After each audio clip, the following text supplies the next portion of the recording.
Everything kicked off with a dream as old as time, a quiet retirement, a peaceful corner of the world to call my own.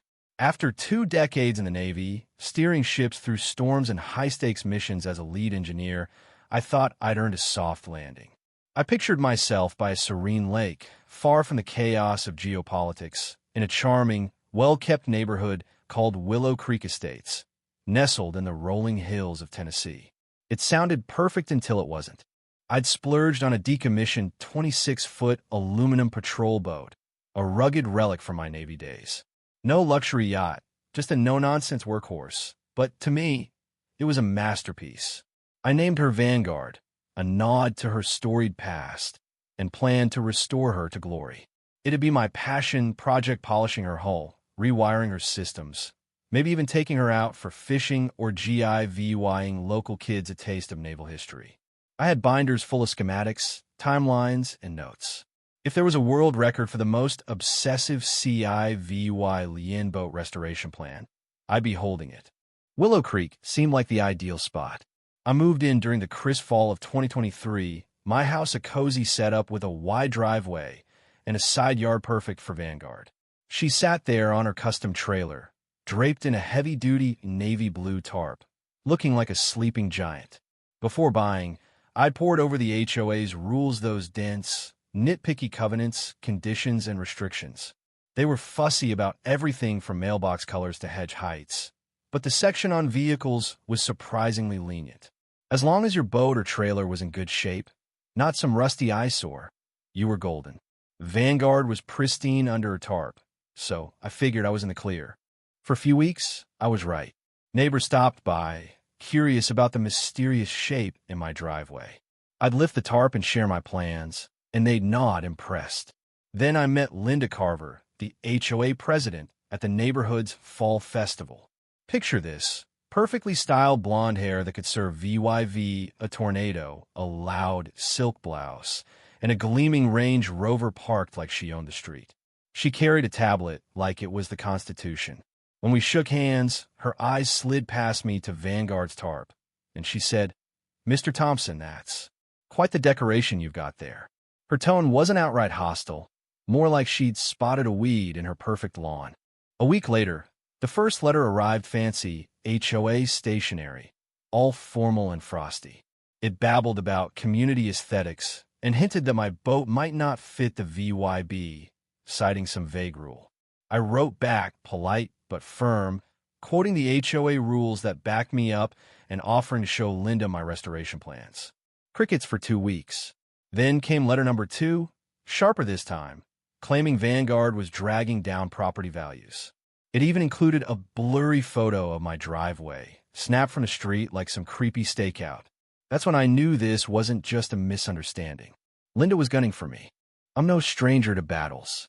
In the Navy, I'd tackled everything from busted engines to stubborn admirals, so I went into problem-solve VYing mode. I dug into the HOA rules, cross-referenced county laws, and chatted with a neighbor, Greg, who'd lived in Willow Creek for years. He warned me Linda had a reputation for bullying, once tried to ban a neighbor's bright red birdhouse because it clashed with her patio decor.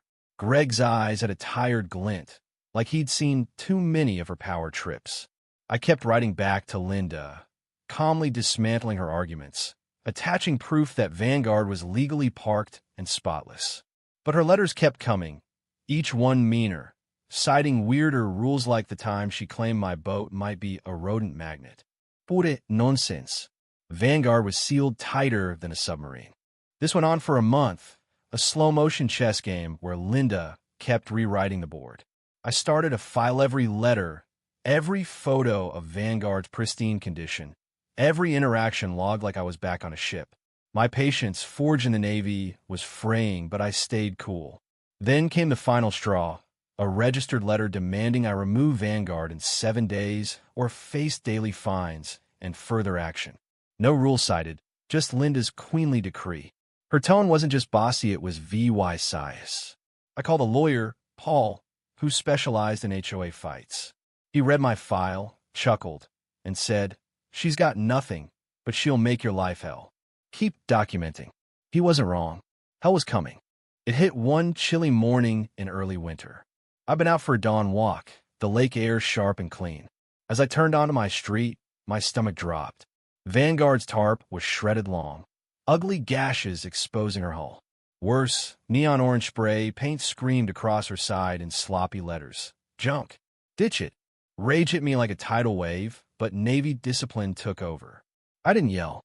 I grabbed my phone and documented everything: torn tarp, dripping paint, scuff marks where they'd try to pry open a hatch. This wasn't just HOA nonsense anymore. This was a crime. I called the police.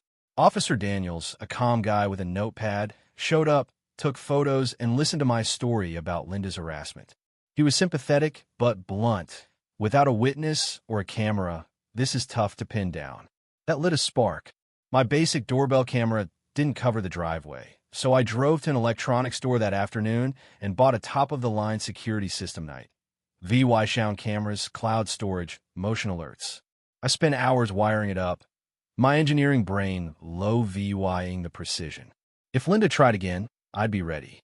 I sent a formal letter to the HOA, copying the board, with the police report and vandalism photos, demanding an investigation. Linda's reply was a work of art, fake sympathy mixed with a sly jab that maybe my odd boat had drawn troublemakers.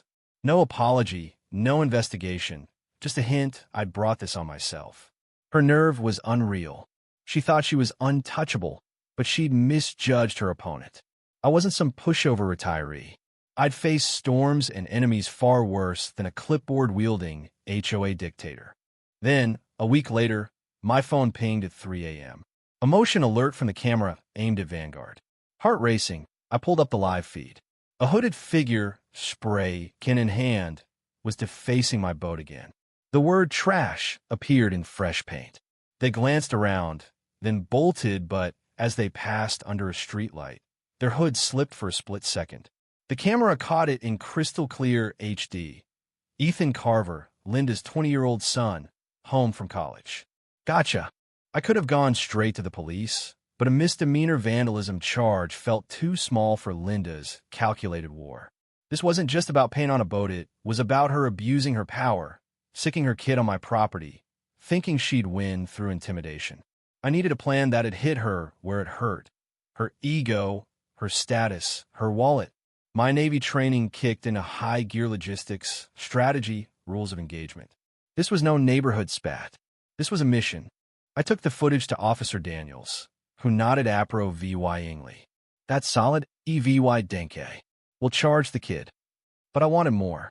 Linda would probably play dumb, claim Ethan acted alone. I had to dismantle her power, not just her son's spray can. I learned from Greg that Willow Creek's lake wasn't fully under HOA control. It was managed by the county's lake management board. Linda had spent years posing as the neighborhood's official voice to the board, throwing her weight around to nix permits or hassle boaters she didn't like.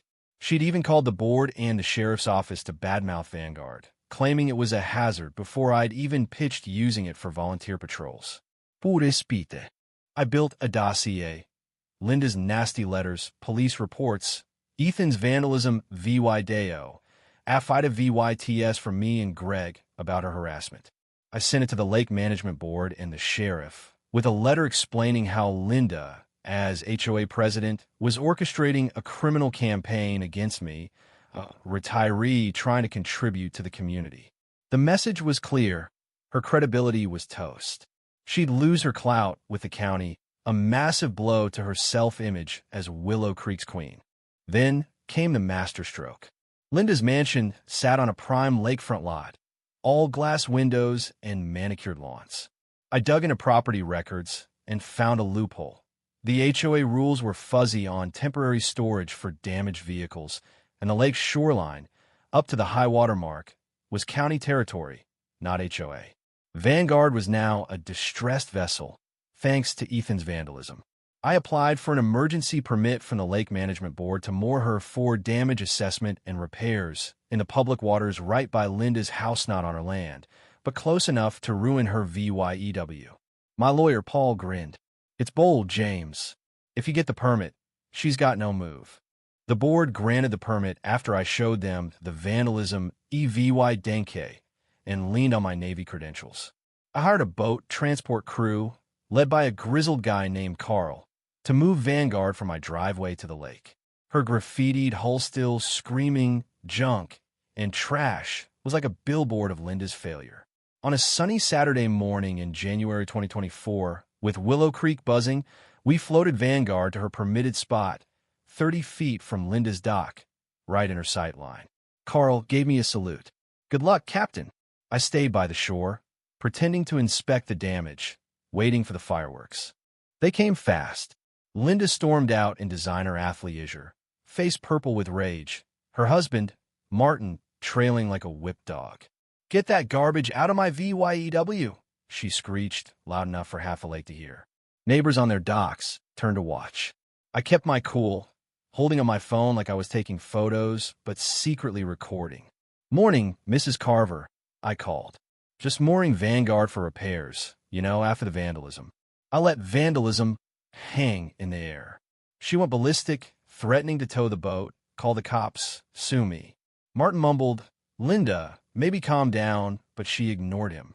20 minutes later, Officer Daniels and a lake management board official, Ms. Harper, arrived. Linda rushed them, pointing at me. "He's harassing me with that hideous boat. It's against HOA rules." Ms. Harper held up my permit. "Mr. Thompson has a valid emergency mooring permit due to criminal damage. The HOA has no say here." Linda's jaw dropped. "But I'm the HOA president," she sputtered. Harper shut her down. "We know about your calls to the board, Mrs. Carver, and the vandalism tied to your son. Your actions are under scrutiny." Officer Daniels added, "We've ID'd Ethan on VY-DAO. Charges are coming." The crowd of neighbors gasped. Linda's face went white. This was her public unraveling, and I savored every second. But the real knockout was still coming. Linda, furious that Vanguard was mocking her from the water, decided to fight back. She hired a landscaping crew to build a massive dirt berm along her shoreline to block the VYEW, tearing up protected plants and even dredging the lake bed to improve her dock. "No permits, no aprobado just pure, eregentrai." I was ready. Using a drone for insurance photos, I captured HD footage of her illegal construction. I sent it to the state's Environmental Protection Agency and the county, along with the workers, quote, admitting they had no permits. The hammer dropped fast. Inspectors swarmed Linda's property, issued stop work orders, and a month later, slapped her with due loss $600,000 in fines for destroying protected habitat and illegal dredging. The news hit Willow Creek like a bomb. Linda tried to sue me through the HOA, claiming Vanguard was a nuisance. In court, Paul laid out the permit, the vandalism EVY Denke, and Linda's harassment. The judge laughed her case out, scolding the HOA's lawyer for wasting time on her personal grudge. Case dismissed. Linda's empire was crumbling. The fallout was glorious. The due loss $600,000 fine made local headlines, a warning about ego and environmental laws. Linda's image as Willow Creek's untouchable queen shattered. Neighbors, once cowed, now gossiped openly. Martin looked like a broken man. At an emergency HOA meeting, Greg led a no-confidence vote. Linda's defensive whining didn't help. She was voted out and resigned from the board in disgrace. Her allies quit too, and a new, fair board took over, even apologizing to me. I repaired Vanguard with insurance and a hefty check from Linda's Layera settlement to avoid a CIVYL suit against Ethan. By summer 2024, she gleamed on the lake, and neighbors cheered as I sailed her. Linda's house hit the market by fall. The fines and her pariah status drove her and Martin to flee Tennessee. Willow Creek felt lighter, like a storm had passed. Looking back, it was a wild, stressful ride, but it taught me something. Bullies like Linda thrive on fear, but they crumble when you turn their own weapons, rules, arrogance, actions against them. My Navy skills won a suburban war, and Vanguard became a legend. So what do you think? Was I too harsh, parking Vanguard in Linda's face, or did she deserve every bit of it? Should HOAs have less power to meddle in our lives? Or are they VY-TOW for keeping neighborhoods in check? Drop your wildest HOA stories below. Hit that like button if you rooted for me, and subscribe for more tales of justice. Let's keep the conversation raging.